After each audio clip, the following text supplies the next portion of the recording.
Inselmilkom, dan huwa id-dibattitu għallum. Is-suġġett magħżul huwa Viżjoni Malta 2050. Biex niddiskutu miegħi llum bi pjaċir nilqa' fuq naħa lill-ekonomista Jonathan Spiteri, għandi pjaċir tal-li aċċettajt l-istedina, u fuq in-naħa l-oħra is-Sur Rodrik Zerafa, illi huwa wkoll ir-rappreżentant tal-Gvern fih dan l-MCESD. Grazzi lilek, Manuel. Għajt l-istedina tagħna. Mela, kif nafu kull gvern jaħseb biex ifassal pjan ta' żvilupp għal pajjiż. Kull gvern ikun irid iwettaq dak li wiegħed fil-manifest elettorali. Kull ministeru jippromovi strateġiji nazzjonali fis-setturi tad-dikasteru tiegħu. Is-soċjetà tinbidel il-ħin kollu kif jinbidlu l-isfidi ekonomiċi, ambjentali, soċjali, mhux biss fuq livell nazzjonali ma anke fuq bażi globali. Allura tiġi il-mistoqsija weħeda. X'differenza se tagħmel jekk infasslu viżjoni għal pajjiżna fuq medda ta' 25 sena? X'inhu l-iskop aħari ta' din il-viżjoni? Qegħdin tard biex nilħqu l-għanijiet ta' din il-viżjoni u bħala pajjiż għandna l-għodot neċessarji biex inwettqu dak li se noħolmu bih għal ġejjieni f'soċjetà fejn it-tribaliżmu politiku u l-mentalità parrokjalista jiddominaw id-diskussjoni pubblika. Nistgħu nassiguraw li din il-viżjoni tkun l-impenn ta' kull ċittadin biex nilħqu l-aspirazzjonijiet ta' kwalità ta' ħajja aħjar għal ġenerazzjonijiet futuri? Dawn huma l-mistoqsijiet li xtaqt illi llum niddibattu waqt dan il-programm. Ħanibda bik, John, mal-ewwel x'inhuma l-għanijiet prinċipali tal-Viżjoni 2050? Grazzi ħafna. Mela ħanajdu hekk. Missejt ħafna punti diġà fl-introduzzjoni tiegħek. Naħseb l-aħħar punt huwa importanti ħafna li dan mhix viżjoni ta' gvern wieħed jew ta' partit wieħed jew ta' politiku. Din hija viżjoni għal pajjiż, din hija u kif għadt inti di sal-2050. Il-viżjoni qiegħda hemm biex aħna pajjiżna waqafna ftit u ngħidu isma' aħna fejn nixtiequ mmorru, fejn nixtiequ nkunu fil-25 sena li ġejjin. U mhux noħolmu, ġifieri nkunu ċerdi mhux ħolm, da mhux lista lil Father Christmas ngħidu li xirridu, din hija bbażata fuq fejn naħsbu illi pajjiżna irrid imur u fejn il-ċittadini ħaqhom illi jkunu. U fil-fatt il-viżjoni, il-focus tagħha hija fuq il-kwalità tal-ħajja. Spiss meta naraw viżjonijiet minn pajjiżi oħrajn, il-target fl-aħħar tkun livell ta' tkabbir ekonomiku, pereżempju. Tajjeb jew income. Il-viżjoni assolutament, ovvjament, importanti huwa pilastru l-ekonomija hija importanti, imma l-għana aħħar hija l-kwalità tal-ħajja. U dik hija importanti ħafna, jiġifieri il-focus jew fatti il-viżjoni hija bbażata fuq 4 pilastri, 4 areas, ġi għandek tkabbir ekonomiku sostenibbli huwa importanti dejjem f'kull settur differenti. Però mbagħad għandek affarijiet bħal servizzi pubbliċi li jkollok pereżempju sistema tas-saħħa illi trendi għan-nies u tkun moderna u professjonali. Rajna l-importanza tagħha waqt il-COVID, naħseb kulħadd għaraf kemm hi b'saħħitha u kemm kienet reżiljenti, ovvjament irridu ninvestu fiha. L-edukazzjoni. Ma nistgħux aħna ngħidu isma' l-edukazzjoni ħalwa kif inhi, aħna rridu nħarsu l qudiem ngħidu xi skills għandna bżonn għalli ġej. Ħalli aħna l-istudenti tagħna mhux jiggradwaw u dak li talmu issa sar ma jiswa xejn, anzi ikunu talmu jkunu lesti u preparati għalli ġej. Però affarijiet oħrajn, l-ambjent, it-traffiku, dejjem xi ħaġa li dejjem forsi tkun kontroversjali imma importanti li jekk aħna għandna viżjoni li hija relevanti, trid ukoll tolqot l-affarijiet pat-traffiku. Jiġifieri hemm ħafna affarijiet però kollox infassal madwar. Imma ngħidlek dan mhux ġex smajnihom fis-snin li għaddew tal-affarijiet. Smajna, ovvjament inti Malta jekk għandna xi ħaġa għandna ħafna strateġiji, ħafna pjanijiet u ħafna affarijiet, dak dejjem ħafna minnu ħabba l-Unjoni Ewropea, jiġri kollok bżonn tagħmilhom. Dan differenti għax dan qed inħarsu l-qudiem 25 sena. ħafna drabi ngħidu aħna ngħidu kif inhi. Naħdmu mill-leġislatura l-oħra. Eżatt, dejjem tkun short term. Din hija long term u din ġiet infassla mhux xogħol ta' gvern u hekk li ġas qalu ħanqabdu nagħmlu xi ħaġa. Din saret konsultazzjoni estensiva, ġina kon parti mill-konsultazzjoni oriġinarjament ma' intraprendituri, kumpaniji, is-settur per eżempju l-NGOs, MCSD, ħafna nies differenti, għax din mhix viżjoni, din hija viżjoni tan-nies. Dik hija d-differenza, din hija għandna viżjoni fejn irridu mmorru, hemm ukoll targets. Dik hija importanti, din mhix kliem, għax ħafna viżjoni tkun ħafna paroli, di hemm targets ċari ta' fejn nixtiequ mmorru u fl-aħħar għax il-konsultazzjoni għadha għaddejja. Meta tagħlaq ħajkollna website fejn jkollok it-targets kollha u kulħadd ikun jista' jara fejn mixin. Tul is-snin, tul ix-xhur, tkun ta' tara hemm fejn qed nipprogressaw, hemm għalfejn sejrin forsi waqajna lura. Ħandur daqsxejn fuq Rodrik. Fost l-għanijiet li nsibu fid-dokument dwar din il-viżjoni hemm imniżżel li din il-viżjoni tiddeskrivi x'tip ta' pajjiż Malta tixtieq tkun fl-2050. Ma ngħidu kif tixtieq tkun, ġifieri b'mod konkret. X'qed jiġi kkunsidrat, x'qegħdin nipproponu. U inti mill-esperjenza tiegħek fil-ħidma tiegħek fil-kunsilli lokali, fl-aqdi sportivi, issa fl-MCASD. X'inhu s-sentiment ġenerali x'filem dwar il-futur kif definit skont din il-viżjoni? Jiena naħseb illi u ċertu konvint illi kemm l-imsieħba soċjali, però anke l-qdiet, l-NGOs, il-kunsilli lokali, iċ-ċittadini u anke n-negozji għandhom feeling wieħed. Dak illi fl-aħħar hemm xi ħaġa li hija forward looking u għandha għan wieħed prinċipali. Dak li pajjiżna jagħmel qabża li jmiss. Pajjiżna jibqa' jkun tan-nies, però fuq kollox ikun wieħed illi jgawdi minnu kulħadd. U ħadd gost ħafna nisma' lill-kollega l-ekonomista Jonathan illi jgħid illi isma' aħna ħafna drabi nkejlu l-ekonomija f'termini monetarji, GDP, etc. Però għall-ewwel darba ngħid jiena qegħdin nħarsu lejn xi ħaġa iktar importanti u llum saret ngħid jien aktar importanti minn kollox u n-nies qed iħossuha din il-ħaġa. We're looking beyond GDP, quality of life, il-kwalità tal-ħajja, dak illi bniedem għal l-flus ġabu mid-dar, però ġabu mid-dar mhux biex jipprova jara kif ħajjejx ħallila mal-ħajja, ikun jista' jgawdihom mal-familja tiegħu u naħseb dik hija primarjament lejn fejn qiegħda tħares din l-istess viżjoni. Inti semmejt l-imsieħba soċjali u l-imsieħba soċjali f'din l-istrateġija importanti, viżjoni illi fuq kollox qed taqqat aktar minn strateġija waħda x'kif qal tajjeb Jonathan. Aħna strateġiji kollna huma bżonjużi li jibqgħu jsiru, però fl-aħħar għandna xi ħaġa illi taqqat kollox daqqa qed inħallsu 360 degrees mal-pajjiż kollu. Ma nix qed ngħidu għandna strateġija għall-avjazzjoni, strateġija jinnaf għall-agrikoltura. Kif diġà għandna. Diġà għandna. Però għall-ewwel darba għandna xi ħaġa li b'mod konkret qed taqqat kollox f'daqqa. U dik hija xi ħaġa li hija apprezzata ferm mill-istess imsieħba soċjali, għaliex l-imsieħba soċjali ilhom jitolbu u għandna nisimgħu ħafna nies jitolbu isma' tajjeb illi għandna dan kollu, però lejn fejn ħammorru aħna issa. X'inhu l-viżjoni tal-gvern? U li verament tolqotni f'din l-istess strateġija, viżjoni fuq kollox ukoll, hija li qed tħares fil-futur verament. Hawnhekk qed inħarsu lejn xi ħaġa illi possibilment min ħajgawdi minnha dolqas biss twielet. Għaliex qed nitkellmu 25 sena jew inkella dom kemm twildu. Iġri għall-ewwel darba għandna gvern illi taħares lil-in mill-leġislatura x'kif għedna. Normalment inħarsu lejn leġislatura 5 snin. Dik hija forsi l-kultura politika tal-pajjiż. Però għandna xi ħaġa illi kif din nitkellmu jienu Jonathan anke qabel bdejna. Qed inħarsu lejn xi ħaġa illi din mhux tagħna għax bħalissa hemm Partit Laburista fil-Gvern, din mhux tal-Partit Nazzjonalista għaliex qiegħed fl-Oppożizzjoni, hija ta' kulħadd għaliex ma nafux se jiġri fil-futur, jista' jkun illi jinbidlu l-affarijiet.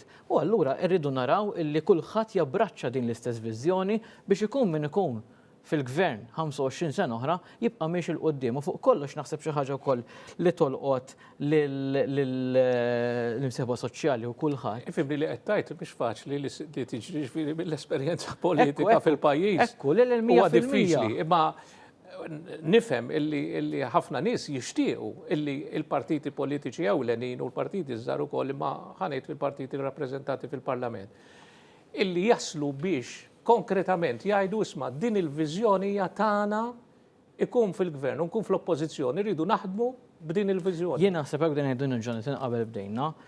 We are stating the obvious. Għaliex jekk tara x'inhuma l-pilastri u n-niċċex li tinħarsu lihom naħseb hija naturali, hija ovvja illi kulħadd jaqbel magħhom illi għandna nibbuttaw minn qudiem.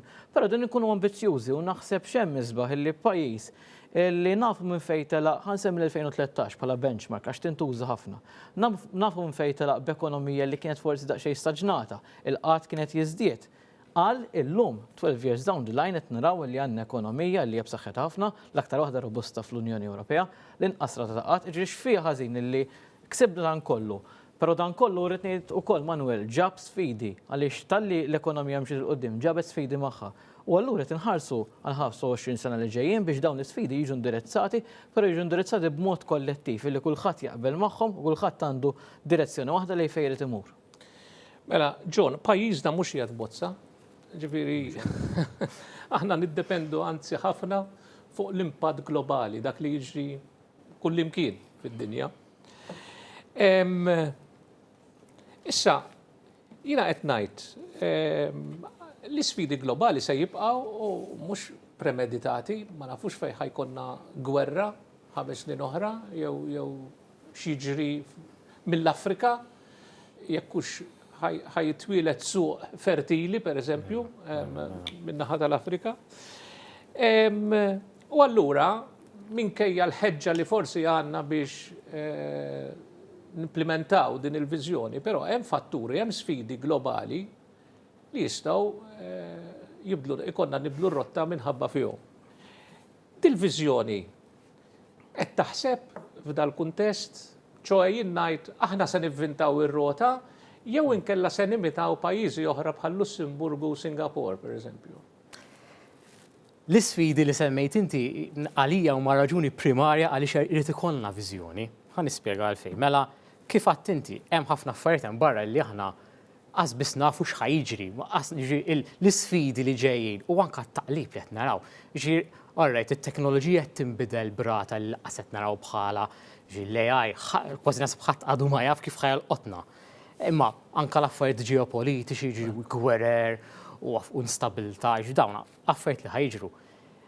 Il-viżjoni mhix qiegħda hemm biex tkun ta' ħanipprovaw naraw il-futur. Ma ħadd mu Nostradamus hawnhekk, ħadd ma ħajara kieku nista' nara l-futur, nieqaf, nilagħbhom nilgħab Super 5 u nieqfu hemm, imma ħadd ma ħajamel hekk. Imma il-viżjoni li tagħmel hija li tipprova tibni r-reżiljenza tal-pajjiż b'mod iktar ġenerali. Ġifieri ħantik eżempju konkret, mela il-COVID, jien niddeq ħafna nsemmi il-COVID, għax kulħadd jiddeq bil-COVID, issa għaddejniha, imma ġara ħafna ħadd ma seta' jgħid ġejja l-COVID, ħadd ma seta' jbassar li ġiet il-COVID, imma il-kumpaniji li għamlu suċċess wara l-COVID speċjalment u li kienu reżiljenti waqt il-COVID, kienu dawk il-kumpaniji li investew fid-diġital, pereżempju. Iżda dawn għalfejn investew fid-diġital. Għax kienu qed jaraw il-COVID ġie, le, assolutament le, dawk investew fid-diġital għax raw li setgħu jkunu iktar effiċjenti, raw li setgħu forsi jattiraw swieq ġodda, affarijiet hekk. Jiġifieri, inti tibni dal-affarijiet li dawn ħajjnuk fil-futur jiġri x'jiġri. Tik eżempju ieħor, l-skills, l-edukazzjoni. Mela aħna nitkellmu ħafna fuq il-bżonn ta' edukazzjoni u kif semmejt qabel ukoll. Ma nistgħux aħna nagħmlu l-istudenti affarijiet illi meta jiggradwaw ikunu għal xejn, ikunu diġà obsolet. Imma jekk nagħmluhom skills bħal pereżempju il-kreattività, il-ħsieb analitiku, il-ħsieb kritiku. Dawk huma skills, dak huma ħiliet illi jiġri x'jiġri, jiġi AI jew x'ma jiġix AI. Dawk l-skills ħajkunu ta' valur u importanti irrispettivament x'ħajjiġri. Jiġri hekk iridu naħsbu aħna, jiġri il-viżjoni qed tħares il-qudiem tajt isma' aħna pajjiż aħna Malta storikament dejjem konna reżiljenti bħala pajjiż. Ma nistax naħduha for granted. Li aħna dejjem ħakunu reżiljenti, li aħna dejjem konna reżiljenti għax kellna l-affarijiet neċessarji biex sajna nkunu reżiljenti. Jiġi nerġa' lura l-COVID, aħna għall-grazzja tagħla pajjiżna apparti s-saħħa li konna wkoll kellna is-sistema tas-saħħa tajba, anka l-ekonomija ma batiċ bħal pajjiżi oħrajn u anka wara l-pirjana mhux ħażin, imma għalfej għax il-gvern seta' jgħin u b'mod li jekk tikkupar anke ma' pajjiżi oħrajn fl-Ewropa għenet ħafna iktar minn pajjiżi oħrajn imma għalfej setat. Għax ħasbet minn qabel u kellha l-budget neċessarju biex kif jinqala xi ħaġa jekk jistgħu iva jagħtu sussidju lem, jistgħu jagħtu kellna il-vouchers pereżempju. U allura dak it-tip ta' ħsieb irid ikollna. Di mhux kwistjoni li tdawwar ir-rota, le, aħna naraw pajjiżna, naraw isma' aħna fejn nistgħu nkunu iktar reżiljenti. Fejn huma s-setturi nistgħu nsaħħu, fejn huma s-servizzi li nistgħu nagħmlu ħef, l-edukazzjoni. Ħanieħu spunt minn dak li għadu għax semmija xi 3 darbit erba' r-reżiljenza. U fil-fatt fost il-prinċipi li hemm fil-viżjoni hemm dak tar-reżiljenza u adattibilità. Temmen li dan huwa pilastru importanti u jekk temmen hekk. Għaliex? Għalfejn? Naħseb Jonathan qal perfettament kif konna reżiljenti fl-aħħar żmien, però jekk inħarsu ftit lejn l-istorja, naħseb dan kien dejjem poplu reżiljenti għal ħafna affarijiet. Mmorru lura minn żmien meta kien hawn l-Ingliżi kunu reżiljenti għal ħafna affarijiet, però reżiljenti fejn jidħol COVID żgur illi fl-istorja riċenti turi kemm aħna poplu illi ma naqtawx qalbna li aħna minn sfida dawarnija f'opportunità u qal tajjeb ukoll Jonathan illi dawk il-kumpaniji illi flok qataw qalbhom raw x'kienu l-opportunità li jistgħu jeżistu b'mod speċjali. Jien naf eżempju fejn jidħol id-diġital. Kieku ma investewx, ma mxewx il-qoddim, allura dak huwa punt ta' prinċipju importanti li dan huwa poplu illi minnu nnifsu huwa reżiljenti u allura żgur illi kif qal tajjeb Jonathan irridu nkunu nibqgħu aħna dak il-poplu però ma naħduhx for granted. Ma nistgħux nagħtu for granted għax hija naħseb ir-reżiljenza, l-ambizzjoni, l-adattabilità u anke s-sigurtà huma xi ħaġa importanti ħafna. U kieku jkolli wkoll allura ngħid għaliex għandna din ir-rieda, eżempju l-edukazzjoni kif kienet isemmi tajjeb irridu nippreparaw liż-żgħażagħ tagħna biex ikollhom l-skills neċessarji għal l-istess industri li aħna nippreparaw lil pajjiż għalihom. Insemmi eżempju l-events industry. Xi ħaġa illi meta tiġi f'Malta għandna bosta events li jiġu f'pajjiżna iħallu infiq tajjeb lejn il-pajjiż. Allura dik naħseb hija waħda mill-ftit industri li rridu aħna bħala pajjiż ninvestu fiha kemm jista' jkun. Jekk mhux ser żbaljat jidhirli kull turist li jiġi f'events jonfoq madwar 3 darbit aktar minn turist normali. Hemmhekk huwa l-kwalità. Però għandek l-avjazzjoni, il-baħar, irridu niftakru aħna l-baħar, aħna poplu reżiljenti ħafna fejn jidħol dan is-settur. Ma ninsewx li aħna fejn jidħol is-settur merkantili tal-baħar għandna is-sitt l-akbar reġistru l-bastimenti fid-dinja u l-akbar wieħed fl-Ewropa. Kemm huwa importanti allura li aħna nkomplu ninvestu u naħseb fuq dan għaw konsensus minn kull naħa tal-Kamra illi rridu nkomplu nimbuttaw għal dawn l-affarijiet. Allura nemmen jiena illi huwa importanti illi nibqgħu anke nagħmlu reżiljenza fuq dan l-affarijiet, però fuq kollox naddattaw. U x'inhu fil-fema tiegħi xi ħaġa rridu naddattaw għalihom niddiskutu. Forsi xi kultant meta nsemmu land reclamation xi kultant isu l-babaw nibżaw minnu u ma nix inħarsu liħ forsi xi kultant jgħidu ċertu nies. Naħseb il wasal iż-żmien li kif qed niddiskutu ċertu affarijiet niddiskutu wkoll land reclamation. Nafu x'inhuma il-konfini tal-pajjiż, nafu sa fejn nistgħu naslu, ma nistgħux nagħmlu affarijiet illi m'għandniex. Allura land reclamation hija xi għandha tiġi diskussa u nieħu eżempju il-Freeport ta' Malta. Freeport ta' Malta kien land reclamation. Kabbarna, investejna u llum dak l-istess land reclamation li hemmhekk qed ukoll jgħin biex ċertu affarijiet li kienu ħajkunu qreb tan-nies qegħdin niftaktar il-bot allura jnaqsu ċertu impatt.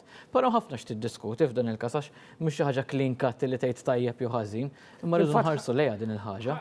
Kważi prevedejt il-mistoqsija li rid nagħmel il-ġol fuq. Aħjar ukoll. Għaliex il-viżjoni ħani kwota tgħidilna Malta se teżamina wkoll b'kawtela proġetti ta' reklamazzjoni tal-art li jeruhom jinsab valutazzjonijiet ekonomiċi u ambjentali sodi. Ġifieri, aħna il-viżjoni titkellem ħafna dwar l-ambjent, ġifieri hemm diversi fad, però din dejjem tqum fid-diskussjoni l-land reclamation u jkun hawn min jgħidlek allura all right, ġab l-eżempju tal-Freeport li huwa każ tipiku. Ma da jfisser allura illi aħna issa minħabba ċ-ċokon tagħna, minħabba d-densità tal-popolazzjoni tagħna, minħabba kif żviluppa il-pajjiż matul iż-żmien, issa se noħolqu ħafna freeports madwar Malta, ġifieri jkollna il-baħar mimli żoni industrijali, x'in il-viżjoni? Le, ara, l-importanti dawk il-punti li semmejt b'kawtela ħan eżaminaw b'kawtela. Il-land reclamation miex isa target għalina li tajtija, ħan għamlu land reclamation. Irdu nifmu għal xiex ħan użawa, it is a means to an end. Mux ġasna, kam għamilna land reclamation. Għafu, ilna nisimaw bija land reclamation, naħseb jina eċiren ta' snin. Irridu neżaminaw, aħna, jekk ħan għamlu land reclamation, xħan iħdu minna? U ximpat ħajkollu fuq l-ammissa, qed naraw pajizi ġidana, nisimaw forsi għax pajizi żgħar. Hemm pajjiżi kbar ħafna li jużaw land reclamation, ġifieri l-Awstralja tuża għamlet land reclamation, l-Olanda, u dawn jintużaw mhux biss għal semmejt portijiet. Ovvjament portijiet huwa eżempju qed per eżempju wkoll industrial cities. Biex inti l-industrijal biex ma jkollokx industrial estate f'nofs belt jew qalb in-nies tagħmlu f'biċċa li hija reclaimed u ovvjament il-land reclamation tuża l-iskart li ġej mill-kostruzzjoni. Ġifieri hemm element ukoll li jekk jintuża tajjeb jista' jintuża vera b'mod sostenibbli, imma ovvjament da ma jsirx żgur li mhux se jkollna ħafna portijiet il-barra minn xtutna issa x'għedna hija għandna land reclamation qegħdu nużawha, kollox isir b'mod studjat skont il-bżonn tal-pajjiż u skont aħna x'iridu nieħdu minnha qed naraw x'għan nieħdu minnha. U dejjem f'konsultazzjoni man-nies mal-MCSD, per eżempju, dak nasab huwa punt importanti, u li dejjem naraw li ismaħa. Issa għandna bżonn nużawha. Mhix xi ħaġa li hija awtomatika, aħna jekk ħanużaw land declaration ħanużawha għax naħsbu li it is the best option. U mhux se tkun the only option li tiġi analizzata, però kif semmejt inti fil-bidu ma nibżawx minnu. Dik hija xi importanti, ma rridux nibżaw minnu. Din hija xi ħaġa li użajnija diġà b'suċċess, tista' terġa' tintuża b'suċċess ukoll u tista' tgħin biex il-Malta aħna anke jkollna kwalità tal-ħajja aħjar għax flok ikollok żona industrijali f'nofs belt. Immaġinu flok iż-żona industrijali tal-Ibrieħri jew ta' Bulebel jew tal-Marsa ikunu x'imkien konċentrati iktar il-barra. Jiġifieri hemm però ma nistgħux żgur ma nistax jiena ngħid issa ngħidlek isma' ħajkollha dal-benefiċċji kollha. Le, jiddependi mill-proġett, jiddependi kif ħajsir u neżaminaw kollox skont il-merti tagħha. Dak naħseb punt importanti fejn land reclamation. Rodrik, l-imprendituri u l-korpi kostitwiti.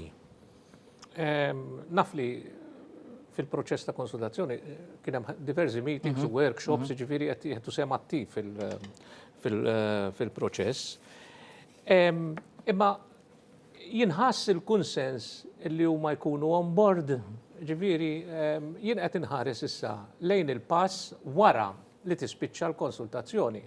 Għax faċli ngħidlek isma' dat-dokument joġobni u di idea tajba u di immissa meta niġu biex nimplementawha jekk huma parti mill-stakeholders li involuti.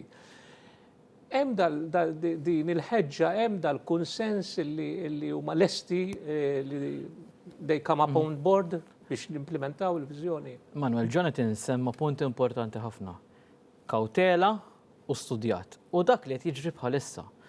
Aħna il-proċess ta' konsultazzjoni jekk mhux ser żbalet miftuħ sad-9 ta' Settembru. Jiġifieri fadal issa l-aħħar ftit xhur u hemmhekk Jonathan u nies oħra flimkien anka mal-MCSD qegħdin ikun hemm diskussjonijiet tax qed jaħsbu n-nies minn dan il-programm li tressa l qudiem. Allura irrid ngħid li mal-MCSD biss kien hemm jekk mhux żbalet 3 laqat kellek il-Youth Advisory Forum milli ltaqgħu ddiskuta dan u kemm huwa importanti li l-Youth Advisory Forum għandu sem importanti għax fl-aħħar mill-aħħar aħna ma nafux fejn ħankunu ma żgħażagħ li għadhom ħajjitwieldu ħajjgħixuh dan li qegħdin nitkellmu fuq illum. Allura kemm hu tajjeb il-ġenerazzjoni żagħżugħa wkoll għandha impatt f'dan kollu. Però fuq kollox ejja ma ninsewx hekk hemm ftit xhur lura Jannar li għadda fejn Jonathan u nawguralu x'għamel biċċa xogħol tajba kien rapporter f'wieħed mill-diskussjoni li kienet issir.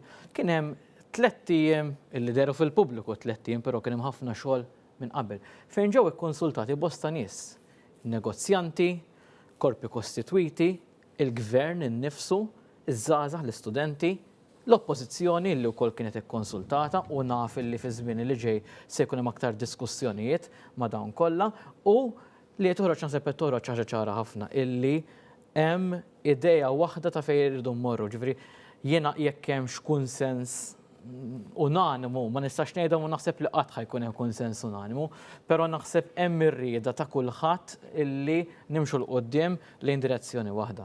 U kollox irrid infakkar illi dak li ħejġi deċiżi illum fi żmien li ġej ġifieri mhux bil-fors ħajsir kif qed ngħidu għalfejn, għaliex dan huwa dokument ħaj. Li huwa tajjeb illum jista' jkun li 10 snin oħra jinbidel. Allora kemm huwa tajjeb illi għandna żewġ minn nies partikolari li ħajħdu ħsieb dan il-proċess għandek ukoll is-segretar permanenti fuq hekk biss, is-segretar permanenti Ronald Mizzi li ħajkun fuq din il-viżjoni. U għandek il-kap tas-segretarjat tal-Prim Ministru, is-Sur Mark Mallija, illi għandek żewġ minn nies li qed jinbuttaw l-qoddim dan il-proċess, però l-qoddim ħajkollok sistema trasparenti ħafna, kontabli ħafna, illi nies jistgħu jaraw kif qal Tajjeb Johnson fiex qegħdin u jekk hemm bżonn jerġgħu jiġu diskussi ċertu affarijiet. Dak li kien tajjeb 10 snin ilu Manuel illum jista' jkun illi m'għadux aħseb wara 25 sena oħra. Allura però nemmen illi biex nerġa' lura għal punt ta' kif inhu l-konsensus tan-nies, x'qed jaħsbu n-nies, naħseb li huwa pożittiv ħafna anke meta tara id-diskussjoni firxa wiesa ħafna illi tkun hemm u li qed jidħlu fiha ħafna nies. Il-korpi kostitwiti għandhom sem importanti. U eżempju insemmija għaliex fl-ewwel laqgħa li kelli tal-MCSD bħala rappreżentant tal-Gvern kienet fil-Kurja. U ħadd gost ħafna li kellhom rapport vera interessanti li jmur pari passu ngħid jien ma' din il-viżjoni kien jismu Beyond GDP. Li jiġi eżatt ma' dak li qed ngħidu. U anke bħal Knisja kemm għandha rwol importanti li fejn kif qed ħares lejn din il-viżjoni. Allura nemmen illi sad-9 ta' Settembru huwa kruċjali ħafna illi niltaqgħu kemm jista' jkun ma' nies għaqdiet NGOs, kunsilli lokali, semmi l-min trid. Kulħadd għandu input jista' jagħti f'din il-ħaġa, x'din hija l-ħajja ta' kulħadd. U mbagħad minn hemm il-qudiem naraw li l-implementazzjoni tibda taħdem għaliex rid infakkar l-implementazzjoni ma jfissirx illi kollox ħajsir fi 2050, anzi hemm targets. Hemm targets għal 2030, 2035 u nħu gost li din ambizzjużi fiha. Għajlek għalfejn ġifri aħna jekk mhux seżbatu nikkwota li xħadd nota tagħha, għandna nħarsu li nkunu fit-top 10 tal-United Nations Human Development Index, kif in-nies iħossuhom. Aħna qed naraw li nkunu fit-top 5 tal-Unjoni Ewropea fl-esperjenza tal-ħajja. U dak li jdur madwar kollha, l-esperjenza tal-ħajja, l-kwalità tal-ħajja. Xorta tibqa' l-mistoqsija kif Dejjem, u naturali naħseb li tibqa' dik il-mistoqsija. Jiena nieħu spunt milli semma Roderick Jonathan. Id-direzzjoni tal-viżjoni qed tgħid illi l-kejl tal-progress jew is-suċċess mhux se jibqa' jitkejjel jew jiddependi fuq it-tkabbir tal-GDP. Eżatt. Imma semmolt Walter, ġifieri l-enfasi mhux se tibqa' kemm qed jikber il-kejk tal-pajjiż, imma kif qed jitqassam dan il-kejk tal-pajjiż. U naturalment, kif għadt inti mingħajr ekonomija ma jsir xejn, imma mhix kollox għaliex hemm fatturi oħra illi jkostitwixxu il-kwalità tal-ħajja, mhux l-ekonomija biss, il-kwalità tal-ħajja tiegħi ma tiddependix fuq kemm għandi paga jew kemm għandi purchasing power mill-paga tiegħi biss, imma li jkolli ħin għall-familja, li jkolli ħin ta' mistrieħ, illi ikolli fejn nimraħ, immur fil-pjazzett u fil-ġonna miftuħin. Il-kwalità tal-ħajja, li jkolli baħar mhux imniġġes, li l-arja mhux imniġġsa, daw ma kollha fatturi li jien kwa ċittadin normali nfittex biex inkejjel il-kwalità ta' ħajti. U naħseb dak li jrid jagħmel il-pajjiż. Imma ħanajtek jien nħobb niġbdilkom daqsxejn l-ekonomista x'intom dejjem tassumu biex taslu għall-konklużjoni. U allura f'dil ħaġa meta qed intajdu isma' issa mhux it-tkabbir tal-GDP, imma li lin minn dan biex we measure il-quality of life, kif se tagħmlu għadi f'mod konkreti ġifieri? ħafna ekonomisti l-qas biss kieku jgħidu għadik, jifukaw biss fuq GDP biss. Appuntu. Għaxan għanna jisna zwimel imma.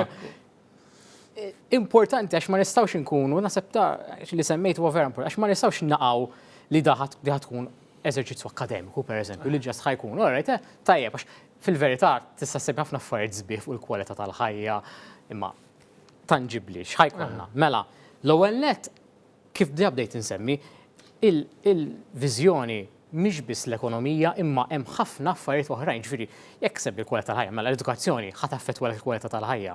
Hemmhekk hemm ħafna affarijiet. Fuq l-edukazzjoni, pereżempju, nieħu pereżempju l-kurrikulum se jinbidel ħajinbidel biex. Bil-fors. Għax jekk aħna għandna suġġetti li sal-lum mhumiex malmin, pereżempju. Żgur. Jew inkella illum l-importanza l-enfasi qed tkun fuq is-suġġett li nistudja u mhux fuq l-iskill, ġifi fuq il-kapaċità tiegħi kif nixrob it-tagħlim. Ġuri iktar Se milli nikkompeti mal-barranin. Ekku, ġuri iktar milli kontenut. Għax kontenut fil-verità ma tistax tajt x'ħajjiġri fil-futur. Taf kif jiena ħantik eżempju jiena meta kont żgħir it-teknoloġija, meta kont fil-primara, it-teknoloġija avvanzata li kellna l-aħħar isu innovazzjoni kienet meta daħlet l-enkarta. Tiftakart l-enkarta u ġibt il-kompjuter, ma ġibt bżonn imur l-librerija aktar. Min murajdli dak is-snin ilu x'ħajkollna bħalissa li taqbad fuq il-mobile u ġast tara. Jiġifieri minnek għax jiena konta qabel ġew il-computers. Ġifieri. Encyclopedia. Ġifieri. Ġubaw jenna bil-bib, ħabtunna l-bib. Ġifieri kontenut diffiċli imma l-skills ġiva, il-kurrikulum irid jiffoka iktar fuq skills. U mhux biss, ma ngħidux ma nifqux fuq kurrikulum ta' tfal biss, għax dawn it-tfal, aħna l-koll irid ikollna lifelong learning u l-viżjoni tajt isma' din ħadd tkun importanti ħafna. Issa kif, pereżempju jiena naf għax jiena naħdem l-università. L-università timbotta ħafna li jkun hawn korsijiet li huma miftuħin għal kulħadd. Korsijiet żgħar li jkunu updates, jien naf pereżempju fuq l-ambjent, fuq is-soċjal, biex in-nies jibqgħu jitalbu tul ħajjithom kollha. Imma mhux biss hekk, ġaħan kejlu jekk l-edukazzjoni għandna targets, healthcare, jekk hux l-ambjent, semmejt it-tniġġis tal-baħar, tniġġis tal-arja, ta' kollu jagħtem. Però wkoll fl-aħħar mill-aħħar anke kif semma Rodrik, semma pereżempju Human Development Index biex bħala kejl ta' suċċess tagħna. Din tiffoka fuq affarijiet bħal edukazzjoni u bħas-saħħa. Għandna wkoll xi ħaġa ħanħarsu lejha li hija fuq quality of life, li hija huwa survey tal-Unjoni Ewropea li saqsi lin-nies isma' inti kif qed tħossok bħajtek, kif qed tħossok bil-ħajja privata, ġanka ħajja privata u ħajja tax-xogħol, għax inti mod holistiku rridu naraw li inti kollok il-kwalità tal-ħajja aħjar. U jiġifieri aħna diġà qed naraw progress f'dan il-għad, jiġi pereżempju dan l-aħħar tħabbar u hemm id-diskussjoni dwar il-miscarriage leave. Pereżempju. Din hija policy ċara illi qed tolqot lin-nies. Ovvjament f'sitwazzjoni kera mill-aħħar f'ħajtek. Imma li għal-naqas ikollok is-sosten li jkollok għal-naqas għaxejn miscarriage leave. U dak huwa policy illi huwa perfettament imura f'dan l-aspett ta' quality of life. U għalhekk huwa importanti li jkollna tat-tip ta' viżjoni, għax il-viżjoni ħadd tiggwida. Il-politika mhix għal qudiem, politika ikun min ikun fil-gvern.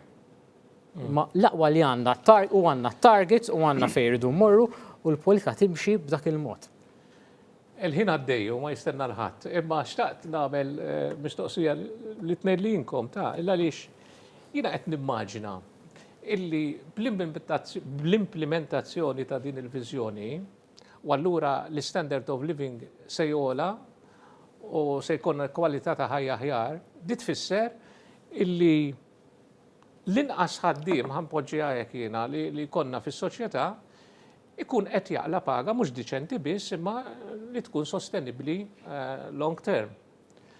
U allura aħna ma missejniex l-aspett soċjali, l-viżjoni titkellem ukoll fuq l-aspett soċjali, imma qed ngħid.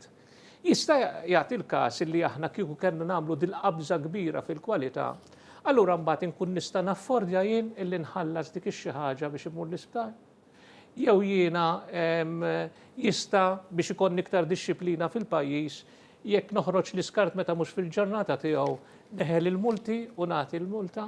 Ġifieri id-dixxiplina u l-kultura tal-poplu tagħna, l-mentalità jinbidlu Għax aħna din ngħidu wkoll fil-viżjoni li aħna waqt li qed inħarsu lejn il-progress tal-pajjiż imma rridu nibqgħu nożżu tradizzjonijiet u l-kultura u l-heritage ta' pajjiżna. Kumment fuq din. Anke tirod. Mela. Ara, l-importanza li nħarsu lejn il-kultura tagħna u nożżuha hija importanti għax jekk tkellimna fuq reżiljenza, jekk tkellimna fuq tant affarijiet, żgur li ħafna minnha ġejja mill-kultura tagħna. Imma l-kultura mhix xi ħaġa li wieqfa, li mhix xi ħaġa li issa għandna l-kura nħarsu lejn il-belt u naraw il-da, dik kultura hija, ma irridu dejjem nibqgħu nħarsu l-qudiem. Jiġri l-kultura ħadd inbidel. U żgur, jiena anzi ngħid iva illi mill-viżjoni joħorġu ħafna spunti għal diskussjonijiet bħal dak li qed tissemmi inti. U naħseb jiena tajb li kollha tip ta' diskussjonijiet mhux ħnaqgħu ħanajdu iva jew le, skont il-ħin u skont iż-żmien fejn nkunu. Imma naħseb jiena u di xi kultant aħna nintilfu ħafna fiha Malta. Inħarsu biss lejn il-passat, ngħidu għax tidħol il-belt tajt wara hemm Kastilja ara. Le, ejja nħarsu l-qudiem, ejja ħanħolqu l-kultura tagħna, ejja ħanħolqu patrimonju ġdid tagħna li ngħidu isma' aħna li nies li forsi ġejjin 200 sena oħra jħarsu lura jgħidu wara dawk xi rnexxilhom jagħmlu. Kemm għamlu affarijiet nistgħu nagħmluhom.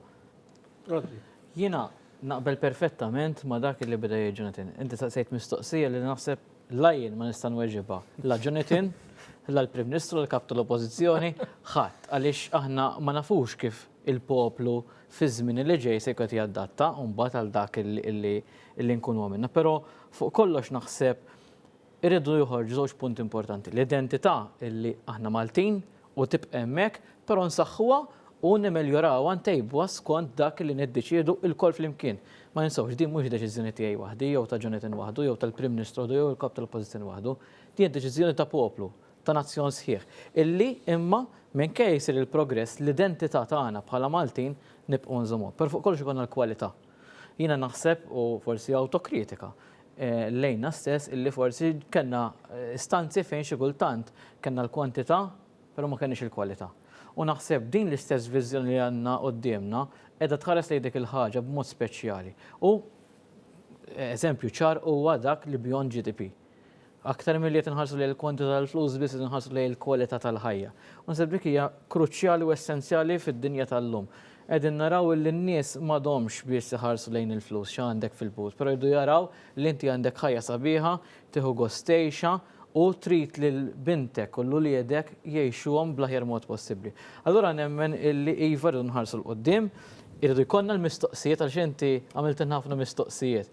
U ġibnijom għax forsi għandna ftit knowledge tagħha l-ħaġa, però mistoqsijiet illi kistaqsijhom li ngħidlek ma nafx inwieġbek għaliex ma nafx ħajġi 20 sena oħra jiena, imma l-inqas għandna l-ħsieb lejn fejn irridu nieħdu l-pajjiż u dik hija naħseb importanti li mhux qegħdin hawnhekk nistennew kif jgħid il-Malti l-bajt ta' fħalqna, però nkunu proattivi illi iva nippruvaw għaliex ħanippruvaw il-pajjiż ikollu xi ħaġa li hija importanti u li fuq kollox tħalli l-frott li għandna bżonn. Mela l-aħħar mistoqsija l-ħin li baqgħna. Kemm fada. Għax intom insertajtu tnej li kelkom magħna impasta kif ngħidu fit-tfassil ta' din. Jonathan ħafna aktar minni biex ngħidu kollox.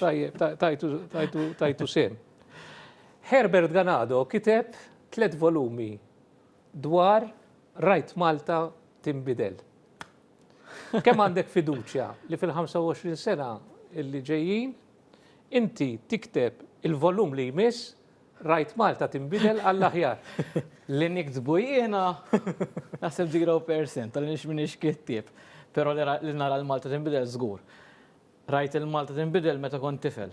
Qed tgħidli hekk. Sa dak iż-żmien kull ma trid tagħmel titkellem. Iva. U bit-teknoloġija jipproduċilek il-ktieb. Rajt Malta tinbidel meta kelli 5 snin, għallum li għandi 30 sena, 25 sena. Malta nbidlet ħafna. Aħseb wara llum illi kolli 55 sena, min jaf kemm ħajkunu bidlu affarijiet. Li hu l-importanti illi il-Malta dejjem nżommuha f'qalbna, naraw illi dejjem tkun għal-qalbna u timxi l-qoddim bla ebda fini ta' xejn u ngħidha b'wiċċi mill-qoddim nippruvaw illi minkejja li aħna żgħar, minkejja li forsi m'għandniex ir-riżorsi naturali li għandu ħadd ieħor, għandna riżorsa importanti ħafna tal-poplu, ir-reżiljenza tal-poplu, illi hija xi ħaġa li l-viżjoni tibbaża fuqha, ir-reżiljenza. U nemmen allura li la hemm dik ir-rieda tan-nies li rridu jimxu l-qoddim u jkomplu jbidlu fil-pajjiż. Nemmen li iva pajjiżna ħinbidel u ħinbidel għall-aħjar. Istess mistoqsija nagħmellek Ġon. Li nikdbu jiena wkoll, ma nafx. Però, ara, jiena għamilt minn snin ngħix barra. U kon niġi Malta, ovvjament spiss biex nara familja, però meta ġejt lura permanenti rajt il-bidla enormi sta dajt ngħidu fit 8 snin. Aħseb wara f'25 sena li ġejjin. Jiġifieri, kważi anke jekk ma nagħmlu xejn Malta ħadd inbidel, il-kruċjal huwa għall-aħjar. Diki. U għalhekk importanti li aħna jkollna viżjoni illi ngħidu sma' aħna rridu mmorru hemmhekk. U qed nagħmluha from a position of strength. Fejn qegħdin aħna bħalissa, kif anke semmejt inti Rodrik, għandna ekonomija li għaddejja b'saħħitha, dan hu l-mument fejn nagħmlu l-pjanijiet u naraw fejn nixtiequ mmorru, mhux meta tkun batut, għax meta tkun batut tkun qed tħares biss lejn short term, tkun qed tar biex ħadd irkupra. Issa huwa żmien illi naraw il-futur, naraw fejn nixtiequ mmorru u naħseb iva jekk aħna naħsbu u kollha naħdmu l-koll flimkien u nkunu open għal esperjenzi ġodda u nitalmu affarijiet ġodda, iva nemmen illi dak il-ktieb jinkiteb. Għalhekk Manuel tal-aħħar naħseb importanti li kellna l-ewwel 10-12 sena li rnexxinna nġibu l-pajjiż b'saħħtu fuq net issa rridu nħarsu li dak li jmiss kif qal tajjeb Ġon. Tajjeb, mela, jien nirringrazzjakom ħafna ta' diskussjoni interessanti. Nittama li intom il-segwaċi tagħna ħattu gost din il-diskussjoni, almenu ħattu toma ta' xtajt il-Viżjoni 2050 u nistidinkom li iktar mill-li tkomplu tiddiskutu tipparteċipaw intom ukoll fil-konsultazzjoni li għaddejja u tagħtu l-ideat tagħkom dwar kif tixtiequ taraw lil pajjiżna fl-2050. Grazzi ħafna u l-lejli tajjeb.